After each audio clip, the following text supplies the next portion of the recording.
If a person is really listening, then their mind is completely quiet, and all you're doing is responding to the moment, to what's happening right now. You're drawing upon something that you can't conceive, that you can't rationalize, you can't put it into words.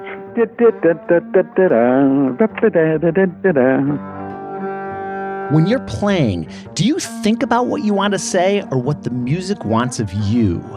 Do you remember the process you went through learning how to speak?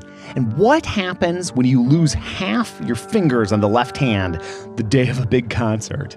Welcome to Contrabass Conversations, your show covering life on the low end of the spectrum. I'm your host, Jason Heath, and I am so glad to be joined today by Gary Peacock, who's truly one of the living legends in the world of jazz. Now, most people, when they think of Gary, they think of Keith Jarrett and Jack DeJohnette and the wonderful trio work they've done over the years. But he's played with an incredible array of other artists and has released over a dozen albums as a leader as well. Now, this is a mind-bendingly good conversation. We jump into the deep end right away, talking about Zen, common misconceptions about it, and then move into improvisation, the muse and the self, and much more. We've got some great sponsors for this episode. Upton Bass and the Bass Violin Shop. And we'll be featuring music from Gary's latest album, Tangents, which is being released today. So here we go with our first part of the conversation revolving around Zen and self. And this topic, like many topics Gary and I dig into today, was suggested by podcast listeners. So thank you for that. And check out a link in the show notes for the conversation thread with all these great questions suggested from all of you.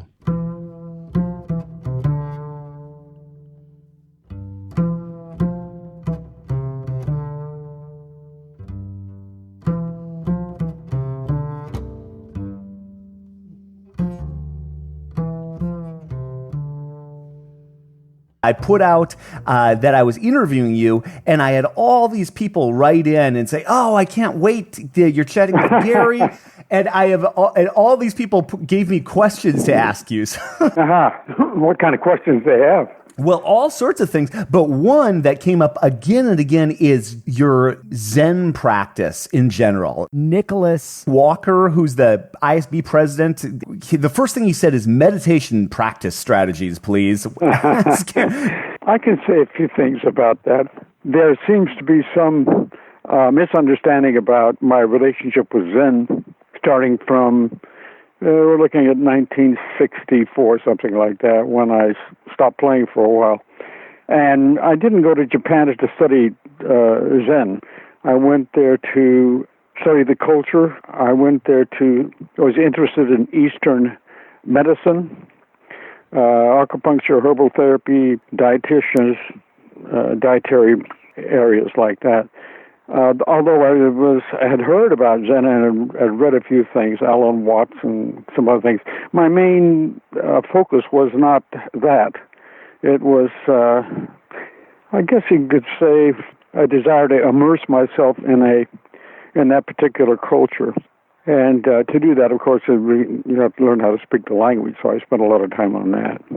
But Zen practice, actually, as a way of living my life, didn't actually begin until 2000, so it's been about 16 years. I would say that if someone is interested in developing or using a meditative technique to develop musically, Zen isn't designed for that. Zen practice it's a spiritual practice.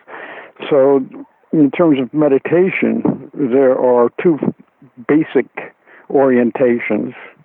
And one is a koan introspection, where you're actually working with a koan with a teacher. And the other one is called shikantaza. And shikantaza is just sitting. And the thing that, I guess the main element of that is that I wanted to point out is that most people who are interested, well, not most people, but several people who are interested in Zen or in meditation have a purpose in mind. They want to improve their skills, or they want to improve some aspect of their daily life. I think there are many other areas of approach that a person could use in terms of that. On the other hand, if what the burning question is, what is life, what is death, who am I, what is truth, what is falsehood, and then Zen practices or Zen orientation is very valuable. Having said all that, I would also say that the one, I think, dominant and most profound aspect of my practice, personal since 2000, is the degree to which it quiets the mind down. And that has always, the quieting down of the mind has been a major consideration ever since I started playing bass. So it's had an enormous impact in that way, getting quieter and quieter. In terms of actual results, well, Zen practice is not designed to necessarily produce some kind of result.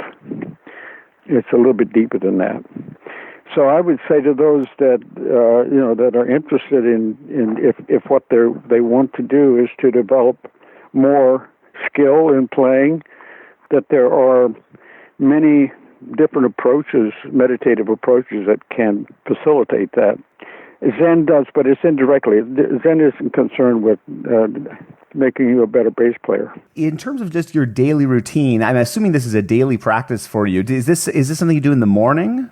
Yeah. Well, I sit twice a day at least, usually about 40 minutes, unless it's there are 3 intensive periods a year, or two on what is called an ongo. It's a 3-month period in the spring and a 3-month period in the fall. And then during that time, that's an intensive period. So I'm usually sitting at least 2 hours a day. And then plus sesshin. The sesshin is a very concentrated practice where you're sitting maybe 8-9 hours a day. And that goes on for a week. And that's done at a monastery. I'm sure it must have obviously it has an impact on all aspects of your life. Do you feel like you're a different, if we just think about like being a bass player and a musician, do you feel like it's had an effect on just the way you think of music and approach the instrument? Not specifically. I can't draw any particular line from what I'm doing, what I'm involved with in Zen, and to a specific result in what's going on musically. What's happened is that a lot of what I've been doing all my life has been enhanced enormously by the practice. For example, the quieting down of the mind and listening to what's there, particularly in improvisation, when you're, whether you're playing a standard or whether you're playing freeform or whatever, if a person is really listening, then their mind is completely quiet. And all you're doing is responding to the moment, to what's happening right now. So you're not consciously drawing on what you've learned, what you've been able to remember, what you can apply. You're simply listening, and you're allowing your body to respond in kind. It's a very subtle difference, but it's actually where it's coming from that becomes significant. The best example I can think of, and I don't mean to denigrate him, John Coltrane, but he was a true master at absorbing all the things that he could play. In terms of, he could play anything he wanted to play. He could play anything that he heard. Yet it was really tended to be grounded in what he learned. He was drawing on a history of relationships, in theory, understanding of the instrument, implementing it. And his earlier playing, particularly with Miles Davis, his earlier playing, there was, in my opinion, there was a certain groping, a certain uncertainty in his playing, a certain kind of really of struggle, maybe not knowing, and that got lost. And to me, that's one of the most important aspects of improvisation, is not knowing. And as the music went on and he played more and more, I tended, when I would listen to him, I could hear what he was playing, but it was what he already knew. It kind of lacked a kind of spontaneity. The spontaneity was still there, but it didn't have the same intensity that it had when he was floundering a little bit. So I actually enjoyed more of his playing before he developed a lot of skill. I remember those stories of him going through the lexicon of scales and modes and practicing all those. Oh, yeah. Yeah, the important thing, and there's nothing wrong with that at all. It's like, yes, do that, but please remember to forget it. We try to hang on to shit, and that's why I've always encouraged, the students that I've had is like, yes, the theoretical aspects of music are important, but that's all they are.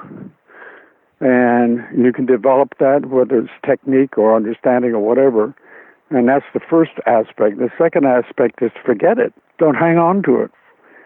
I think the simplest way that I've been able to say this is that in some ways there's two approaches to improvisation. And the first approach I would say is the person, the self, playing the muse, playing the self. And the second one is the muse playing the self, playing the muse. In the first case, it starts with the player and ends with the player. And in the second case, it begins with the muse and ends with the muse. And that muse, I love that muse idea. And so the beginning and ending with the muse, is that something that with Keith and Jack, did the three of you, is that like sort of the approach that you all took? I think we all took that approach, where the whole approach was we're listening to what is there. So what we play is not so much determined by what I want to play or what I want to say or I want to be known for or anything like it. It's what does the music want of me. So it's the idea of allowing the music to take me over rather than me take the music over. Allowing the muse to, in a sense, determine what's coming up next rather than me determining what's coming up next. One's very self-centered. The other one requires that you surrender, that you give up. You give up your attachment to all your good ideas and all the slick things you can do, you just let all that shit go. And when you can do that and be quiet, internally quiet, then you enter a whole other realm, a very highly intuitive realm. It's kind of like, a lot of current pedagogy, jazz pedagogy is structured that you go to a certain school and spend 4 years and get a degree in improvisation. That's idiocy. That's not improvisation. You can play through the changes, you memorize the form and the melody, and you play through all that. You know what you can play on this chord, you know what scale goes with that, blah, blah, blah, blah, blah. And all you've got is an attic that's full of shit you should get rid of. I love that. That's a great way to think of it. Well, it's like we're having a conversation right now, right? We're using a language, and we're speaking using words, and we're making an attempt to communicate. We don't remember the process that we went through to learn how to speak. That happened really early on, and we forgot it. I mean, can you remember when you learned how to speak a language? Not at all. No, you can't. You forgot it. So now you have the opportunity to speak freely or whatever, or you can go back and rely on language and try to recover all that stuff, like a politician. Yeah, right. But it's the same. It's a similar kind of thing. I think the significant aspect, if I could draw a parallel, the desire or the intent to forget the past or to forget what I've learned. You're never going to lose it. It's always going to be there. Like we're speaking right now, you haven't lost the ability to speak a language. but we don't have to try to remember it. But that's been with me since I was 18, 19. There is a mental state, I guess you could call it, in which you're not thinking anymore. You're not relying on history. You're not relying on what you've learned as an expression. You've forgotten it. And there's a corollary with that in Zen from Dogen Zenji, who's the originator of what's called the Soto school. His orientation was shikantaza, which is a practice I do. But in the Genjo, it's a famous writing of his called the Genjo Koan. It's the first part of it is to study or to become intimate with the Buddha way is to become intimate with the self. That's the first line. So to study the Buddha way is to study the self. To study the self is to forget the self. And when I read that line, I thought, wow, that's what my whole intent has been musically for years. It's the forgetting. So the you, in a sense, disappears as a player. You are being played rather than, oh, I'm playing this piece. The music is playing me. And it's a real experience. It's not nothing airy-fairy about it at all.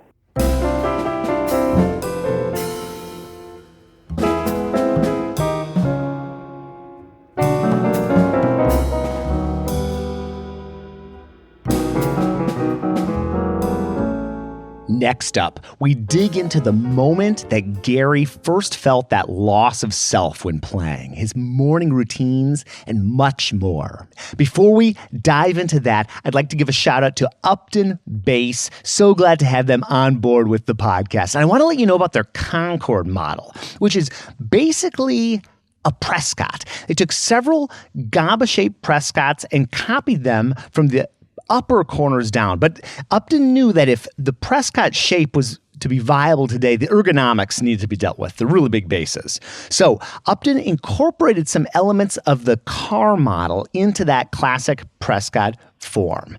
It takes all of your attention when they're building it, the Upton folks tell me. And so it's only available as a completely solid wood base. And they copied Scott LaFaro's Prescott F-holes on the model, but kept them on-cut to pay homage to Prescott.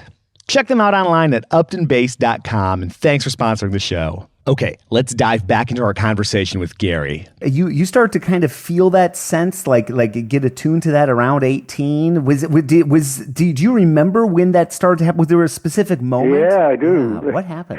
Oh, yeah. Very, very. It's my senior year in high school, 1953. And the president of the school asked, I was part of a band. I was playing drums then. And I was part of a teenage band that played for dances on Saturday nights and things like that. And he asked us if we would be willing to provide some music for the graduating class in the auditorium at the high school. And we all said, yeah, sure. And it was during that performance that I had a serendipity of some kind. Just looking back at now, there was some kind of, it appeared to be an illumination, a light actually, and it wasn't the lights on the stage. There was something else going on. And then I remember having, this all happened in microseconds, but I remember having this experience of being played. Although I was, had my drumstick on the cymbal, and I'm playing along and I'm listening to music. The sense was that I was being played rather than me doing the playing. And it was basically because of that experience that I realized that my life was going to be involved with music. I didn't know what instrument I was going to end up on because I was playing trumpet and piano and drums, and I couldn't make up my mind about what I wanted to do. But I knew then that was my direction. But that was my first experience of this thing of allowing myself to be played. And it stayed with me all the time, whether it was free music or was structured music, whatever it was. Just, being a pianist, how you think that might have shaped, and we could talk about the drum set or any of the instruments you played, but how you think that instrument shaped your approach and your concept as a bass player? Absolutely necessary. No, I mean, I can't undervalue that. It's like if anybody wants to become a musician, there's at least two things they should do for at least a year. One is that they should study the piano and be able to play something. They don't have to become, Glenn Gould or anything like that, or Keith Jarrett. Just study the piano, like play it. And the second thing is singing. And those are crucial. If you can't sing what you're playing, watch out. But particularly in the West, the piano is the instrument of orientation. And so without piano and without voice, and particularly with voice, it's because you're working with the breath, you're breathing. And that's crucial. That feeds right into phrase, the significance of a phrase, the length of a phrase. So singing, I think is really crucial, and the piano. Well, and bringing up singing and the piano, I can't help but think of Keith Jarrett, of course. Right. And have you explored that for developing your own phrasing, like in the practice room, or for 60 years? Okay, got it. Yeah, it's not like taking a course and getting a grade on it. Right. It's something you do every day.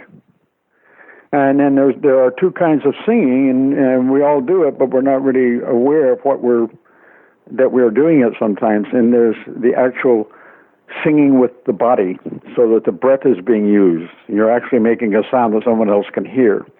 There's also breathing that's internal, so that the sounds you're hearing are not like the sounds coming from outside, but they're inside, kind of like in your mind or your imagination. And you are hearing it. No one else is hearing it because it's not being put out there, but you are hearing it. I remember talking with Miles. I can't remember now whether it was with him or he was an interview or something. But he said you wake up in the morning, he's always listening to something. Maybe it's Sketches of Spain, or maybe it's another composer, maybe it's Aristide. Who knows? But it's that kind of hearing where it's more internal. And that needs to be cultivated as well. But if we stay out of the way, it happens by itself. I can't help but thinking as you're describing about just like you wake up and you're hearing something every day. It sounds like you have such a fairly strict routine in terms of just like meditation in the morning, and then like when the bass comes into things or when music comes into things. Like, what's your morning routine like with music? Oh. Well, up until lately, I'm getting ready to make a move from one physical location to another location. So that's taking up an enormous amount of time. But in general, I have a routine when I get up in the morning, and I have some tea, and then I sit. Usually it's a minimum of 35, usually 40 minutes. I'll sit. Then I may have maybe a little bit of yogurt, some coffee, and then I go to the bass, and I play the bass for an hour, and that's been a constant for as long as I can remember. I just like, 30 years, 40 years, whatever. What do you play? Is it different day by day, or do you have a similar kind of routine? The only routine I have is the playing of the instrument. And if I look at that, usually the instrument, or putting my hands on the instrument and playing something, usually that initiates something that is to follow. So sometimes I'll get up and I'll notice that I'll start playing and realize that I have a problem with maybe the way I'm holding the bass, or intonation is not right, or something else is amiss. And so I just get real quiet, scan the body, and make sure that my posture is right. Relax arms, legs, abdomen, the whole thing. And then I might do something like arpeggios, just to wake up the body and focus more on the physical aspect of the instrument. I'm paying attention to intonation as well. But I'm allowing that particular moment to tell me what it is that I should be working on, what I should be paying attention to. And sometimes I'll wake up and before I even get to the bass, I'm already hearing something, and so I'll start playing, just improvising.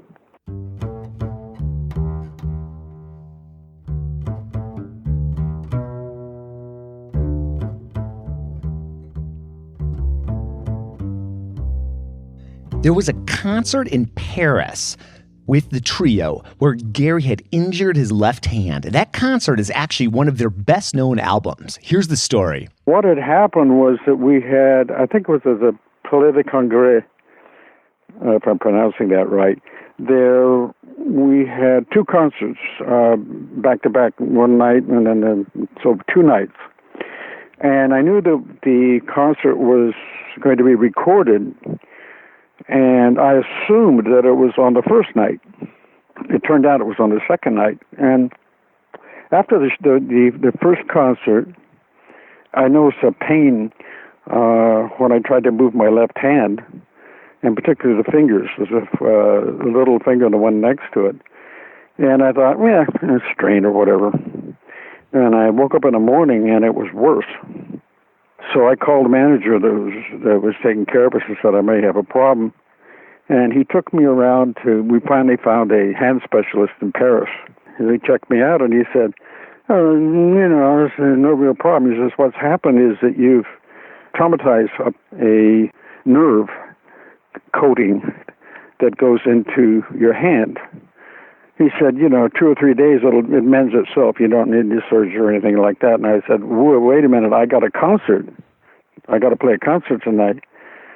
And he looked at me like, I don't think so. And I said, no, I have to. So I didn't know what the hell to do about it, but we got the sound check in, and I told Keith about this, and he said, this is classic Keith.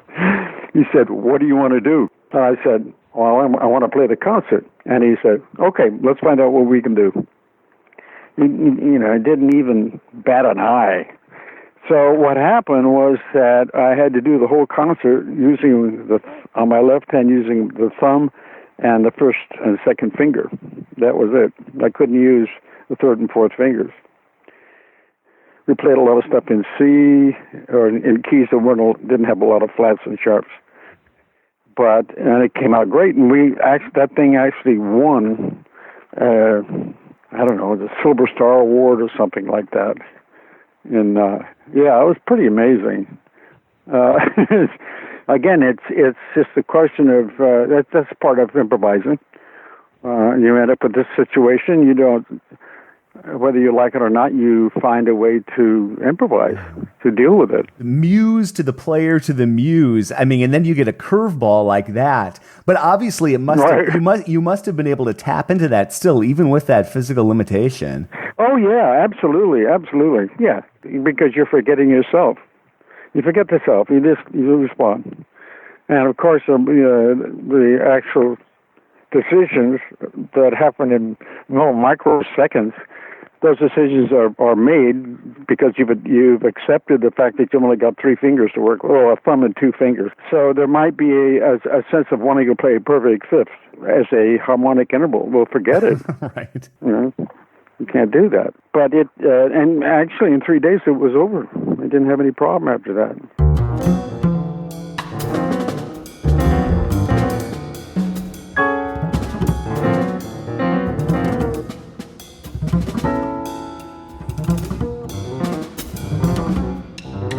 People associate you with the piano trio, obviously from all the work you've done. What is it that you enjoy about that particular format? You're right. The format is that what I discovered years ago was that I can internally hear harmony, the harmony that might be going to a piece. And if I'm hearing it internally and improvising over it, I can improvise in such a way that I'm hearing what I'm playing and how it's working with the harmony. But if someone is not outside of me, like in the audience or whatever, is not hearing the harmony, the playing can sound lacking, because what I'm playing has to do so much with what I'm internally hearing harmonically. So I prefer, in many ways, to have a keyboard instrument player, particularly acoustic piano. And so when they play something, that allows me the freedom of playing something that just on its own may just really be mundane. But when it's being played with the harmony that's being presented on the piano, then it gives it a particular character that is more fully realized. I mean, to take things like, even like years ago when I was doing transcription, just when I first started playing it, I did a lot of transcription of vinyl to get a better sense of to train my ear, but also to get a sense of how a particular musician is approaching the harmony. And I was really fascinated by the fact that you could listen to Miles Davis playing a ballad if he's not playing the melody, and he's just he's improvising. That without the harmony and without that background being audible, it lacked something. And with the piano, it made all the sense in the world. It made everything happen. So I have to pay attention to that, because if it's free playing and there isn't a piano, like a lot of the stuff I did with Albert Ayler and Don Cherry, there isn't any harmonic support behind you. And it doesn't do any good to think of or to try to do something listening to harmony inside, because it's not about harmony. It's about something else. So in free playing, it's a different kind of orientation.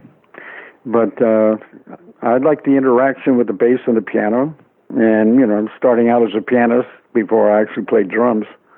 There's an orientation in that way. By the way, I would point out that, particularly for bass players, is that one of the beginning practices that they could use is to working with standards, American Standard or songbook like that.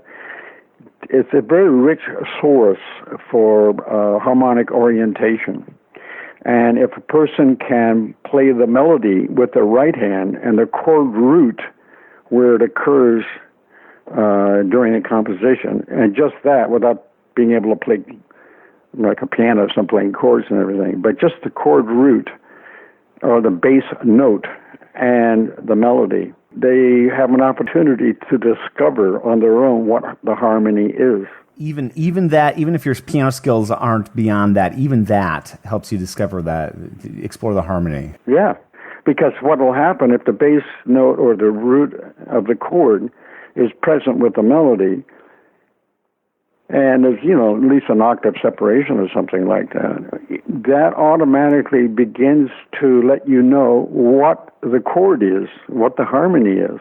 If they're spaced out, if you're playing them in the same octave, no. But if you got the melody and it's at least an octave and a half, or the melody's at least an octave above the bass note, then you begin to hear what the harmony is, whether it's major, minor, augmented, diminished, whether it's a chordal, whatever it is. Getting that like the soprano and the bass voice kind of the, the shell, harmonic shell. Yeah, exactly. Yeah, that's a good way to put it. Yeah, harmonic shell. Yeah. I'd love to know like if you remember what some of the pieces you transcribed. You mentioned Miles. Like, do you remember some things that you transcribed? Mm-hmm. Yeah,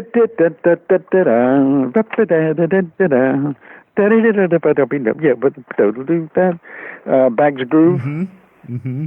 The album. Yeah. With Sonny Rollins, Sonny Rollins, Miles Davis, Kenny Clark, Percy Heath, I think was that, and Horace Silver. That was one of the first ones I did. And then there were, sometimes it was just pieces of recordings. Stan Getz, I can't remember which one that was. I think it was with Oscar Peterson Trio. some Beethoven. That was early on.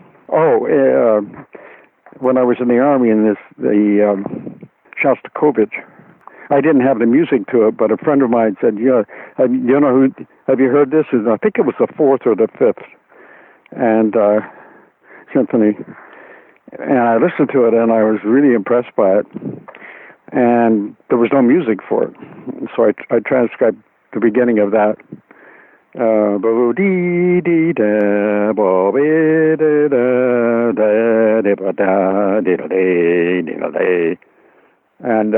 so I did transcribe that and took a look at it and asked myself, what am I hearing? Where does this go? Noticing how flawlessly and how seamlessly it would move from one place to another, the degree of repetition that never got really boring, the continuation of a melody that just unfolds itself without any effort.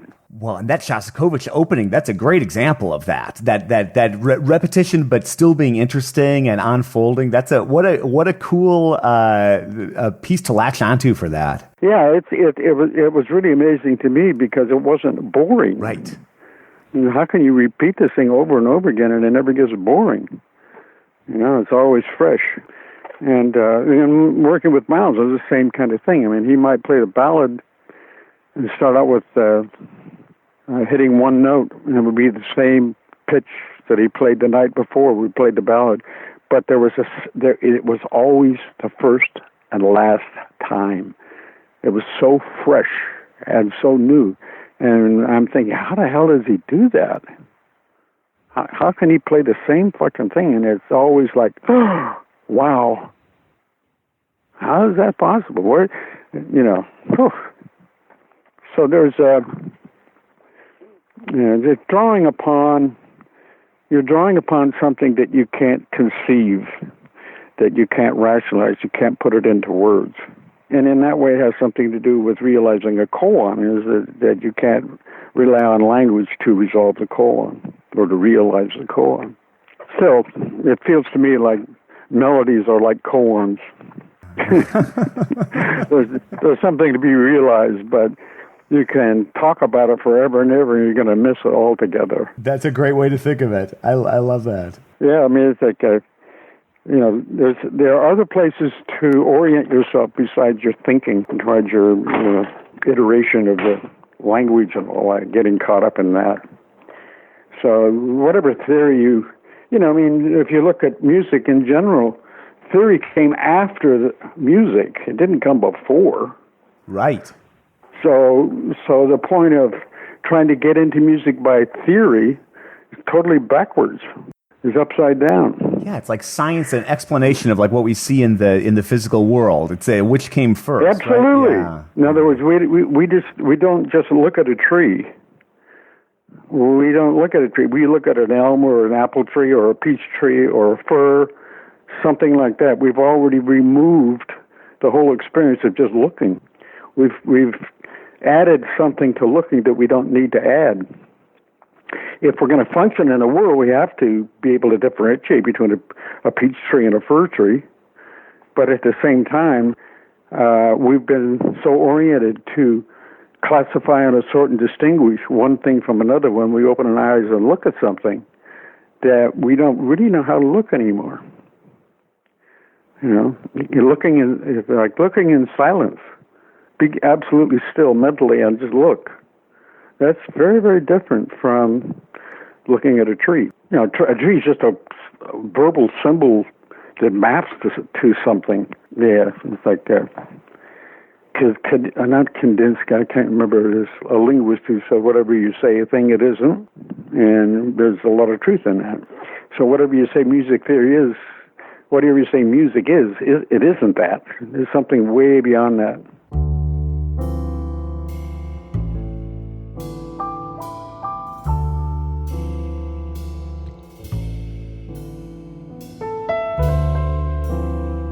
We wrap up today by digging into Gary's latest album, Tangents, and we talk about the story behind that name itself. Like so much of what we've been talking about today, it's deep and multifaceted.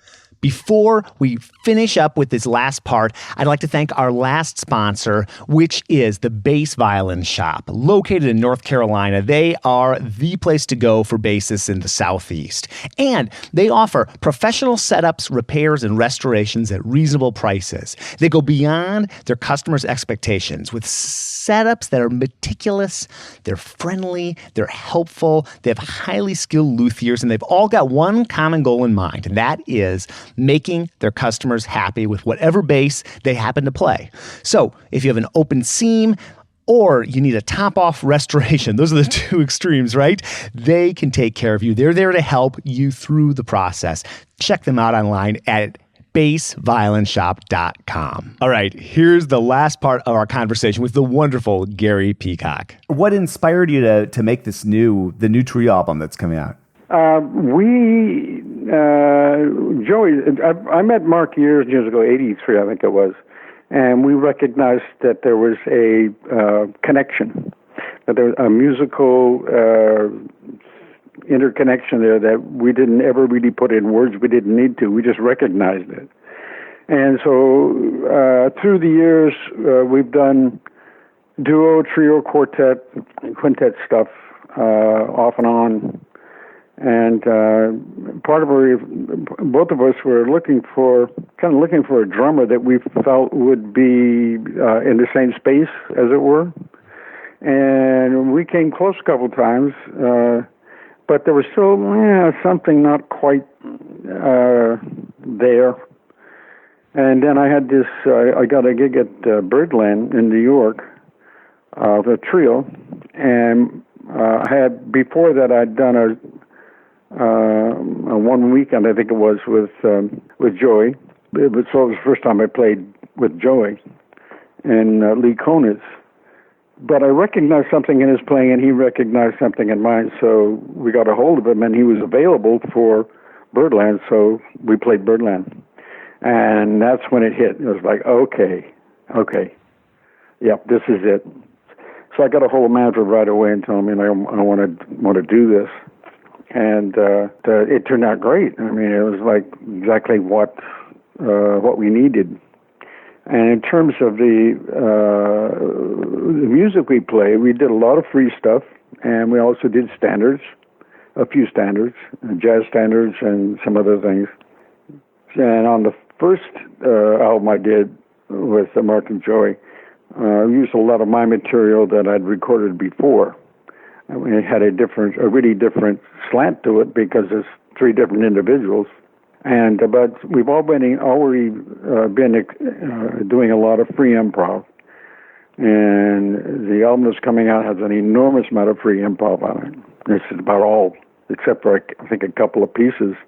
We did a Blue and Green. We recorded that one, and also Spartacus, which is very under-recorded. But I think those came out really well. The titles of the tunes on the one that's coming out were afterthoughts, as it were. They had to be called something because you're putting a record out or you're putting a CD out, so I had to call them something. But what I usually do is I listen to the music and I ask myself what's coming up as a kind of, not necessarily a description, but asking myself, what does this want to be called? And so that's basically how the titles came up. So if somebody asked me, what does tempe tempo mean? Where did that come from? I really don't know. I listened to the music, and what came up was tempe tempo. So I called it that. Mark's tune called Talkin' Blues, I don't know why he called it Talkin' Blues. He probably doesn't know either. But that's okay. That's basically how the titles come up. And that all has to do with the business world. You put your name down and it gets copywritten, you receive royalties and blah, blah, blah, like that. So I had to make decisions on when there's three people playing. And I ask myself, who gets credit for this, who gets credit for that. But that's the way that it works. Also, that the title called Tangents, That I had a visual understanding, or no, a visual translation of what we're doing. If you could imagine a Y, a capital Y, where there's three lines, and they all meet at the center, which is really a geometric point. So they're all tangent to this one point. And the one point is representative of what we're playing, everything we're playing. And the three lines are the three individuals that are doing the playing. So it's where those three lines meet at kind of a geometric point. That's how white tangents came up as an idea. That's a cool concept for a title. I just drew that Y as you were describing it, and I love that visual. That's a great representation of a trio. Very cool name. Yeah, and a lot of trios are just three lines. That's true. But I know that was my experience with Keith and Jack. It was about the music. And we're just listening. We're all on the same page. We're all there with that now. That's what I'm always aspiring toward.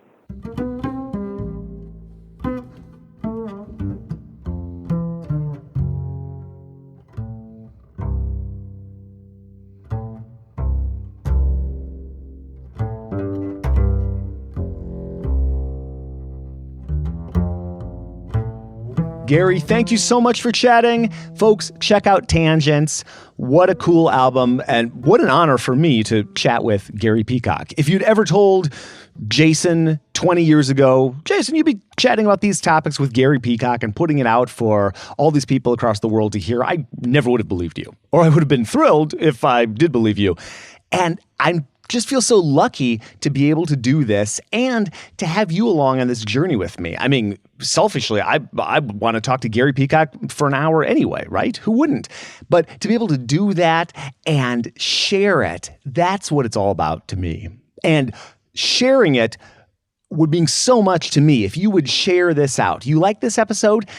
Click that share button on Facebook, share it on Twitter, email it to somebody. It doesn't have to be a bass player, obviously. We talked about bass like 5 to 10% of the time, right? But share these episodes. That would mean so much to me. And by the way, if you just want to hear jazz bass players, and I think part of what people love so much is hearing this diverse range of people, right? But if you do want to just hear bass players in the world of jazz, known for being in the world of jazz, contrabassconversations.com/jazz. And you can do that with a lot of things. contrabassconversations.com/teaching, all sorts of stuff like that. And you can find all those topics, luthiers, that's another one, on our website, contrabassconversations.com. There's a button that says dig deeper, and that will take you into the archive in all sorts of interesting ways. Thank you so much for following along. It means so much to me, and we will see you again soon for more life on the low end of the spectrum.